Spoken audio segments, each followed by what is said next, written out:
In the quiet town of Willowbrook, nestled at the edge of an ancient forest, life moved at a gentle pace. The town was known for its scenic views, tranquil rivers, and the sense of peace that enveloped the community. For years, its people lived in harmony, working the land and raising their families in an atmosphere of simplicity and calm. At the heart of the town stood a charming little chapel, its bells ringing every morning as a reminder of the day ahead. But one fateful night, a sudden change disrupted the stillness.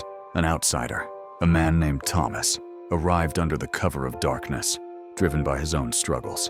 He broke into the chapel and stole the bell, thinking it would be worth something.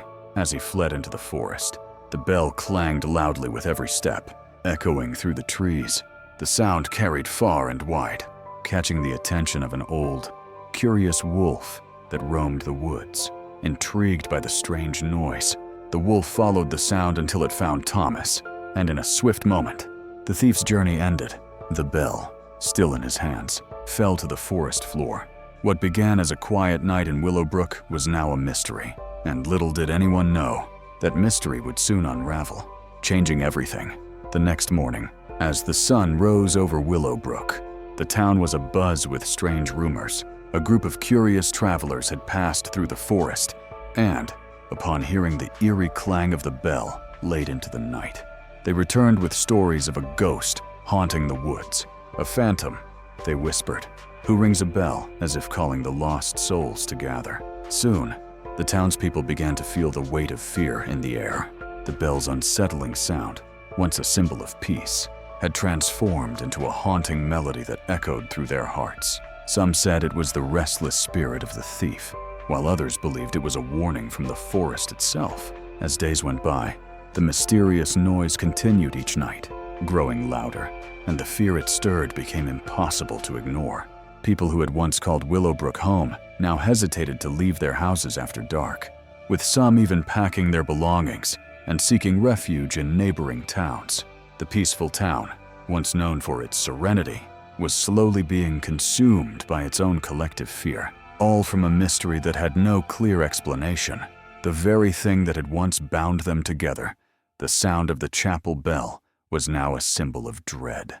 As the fear in Willowbrook grew, the town's once thriving streets now stood eerily quiet. The people, consumed by rumors and panic, gathered in small clusters, whispering about the ghostly bell ringer. The town's mayor, an elderly man named Henry Brooks, called for an emergency meeting at the town hall, hoping to restore order. He promised a generous reward to anyone brave enough to uncover the truth and rid the town of its tormentor. "We cannot let fear control our lives any longer," he declared, though his voice betrayed his own unease. Among the crowd sat an unassuming woman named Margaret Lane. At 72, Margaret had lived through many seasons, both good and bad. Her hair was silver, and her hands were rough with years of work on her small farm. She had no wealth or status, but she had something that the others did not. Wisdom. The fear that gripped Willowbrook didn't cloud her mind the way it did others. She had seen enough in her life to know that things were rarely as they seemed. As she listened to the growing panic around her, Margaret made up her mind. While the younger, stronger villagers spoke of weapons and spells, she knew that fear was often born from misunderstanding. "I will find the truth," she told herself quietly, standing up from her seat. "Fear thrives in the unknown, and I will face it head-on." With quiet determination, Margaret set off into the forest alone that very night, her heart calm and her mind sharp. That night, the forest was still and dark, the moon casting a pale light through the towering trees. Margaret walked steadily, her steps quiet on the forest floor, her mind clear and focused. As she ventured deeper into the woods, the eerie sound of the bell began to grow louder, echoing through the trees like a distant, mournful song. Most would have turned back at the first sound, but Margaret pressed on, undeterred. After what felt like hours, she came upon a clearing, hidden behind a thick cluster of bushes. She crouched low, her breath steady. There, in the soft glow of moonlight, she saw them several monkeys, their curious eyes gleaming as they played with the stolen bell. Each time one of them grabbed the bell, it rang out with a sharp chime, sending the sound reverberating across the forest.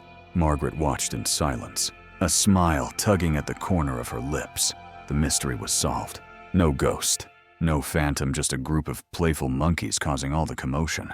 As the monkeys continued their noisy game, Margaret knew she had found the key to ending the fear that had plagued her town. With careful steps, she quietly backed away from the scene and made her way back to Willowbrook. As she walked through the quiet forest, a sense of calm settled over her. She had faced the unknown, and now it was time to bring the truth back to her people, to free them from the grip of fear. The following morning, Margaret made her way to the town square, the weight of the bell still heavy in her heart. She could already hear the whispers of the villagers, the growing tension that had filled the air for days now. Fear, like an invisible fog, had settled over the town, casting long shadows in every corner. But Margaret, despite the lingering uncertainty, felt a sense of peace within herself. She knew what needed to be done. At the town hall, a crowd had gathered to hear the latest news. The mayor stood at the front, his voice shaking as he spoke of the continued terror gripping Willowbrook. "We must act," he urged. "The ghost must be driven away. We can no longer live in fear." Margaret stepped forward, her voice steady and clear. "I know what is causing the fear," she said, her eyes scanning the anxious faces around her. The crowd fell silent, waiting for her to continue. "It is not a ghost," she said. "It is simply a group of monkeys playing with the bell. The noise you've been hearing is nothing more than the sound of their game." A murmur of disbelief rippled through the crowd, but Margaret, undeterred, held up the very bell that had caused all the chaos. The same bell that had once rung in peace, now ringing out in confusion and fear. "I went into the forest last night and saw it with my own eyes. There is no ghost, just an innocent, misunderstood noise." The mayor, looking stunned, took a moment to process her words. Then, as understanding began to dawn on him, a smile broke across his face. He turned to the villagers. "The ghost is gone," he announced. "The fear is over. Let us return to the lives we once knew." Margaret's courage had freed Willowbrook from its unspoken chains. The truth had set them free, and with it came the promise of peace once more. In the days that followed, Willowbrook began to return to its peaceful rhythm. The streets, once hushed with fear, now buzzed with the familiar sounds of life. Children laughing as they played, neighbors exchanging kind words, and the steady hum of daily work. The air, once thick with anxiety, felt lighter, as if the very spirit of the village had been restored. Margaret, with her quiet wisdom, had done what no one else could. She hadn't needed to fight a ghost, nor had she sought glory. Instead, she had faced her fears head-on, not with force, but with a calm mind and a patient heart. The town, slowly realizing the truth, began to understand the lessons hidden in Margaret's actions. They had been swept away by the tide of fear, believing in a phantom that never existed. But Margaret showed them that fear, when left unchecked, could grow far larger than any real threat. The mayor, deeply moved by Margaret's bravery, publicly recognized her for her role in restoring peace. In front of the whole town, he awarded her a small but meaningful token, a gold coin, a symbol of her courage. But Margaret, ever humble, refused the reward. "The reward is in the peace we now have," she said with a smile. "That is more than enough." The villagers learned an invaluable lesson: to question the stories they heard, to look beyond their fears, and to trust that with patience and clarity, even the deepest mysteries could be unraveled. And so, life in Willowbrook flourished once more, its people stronger, wiser, and no longer ruled by fear.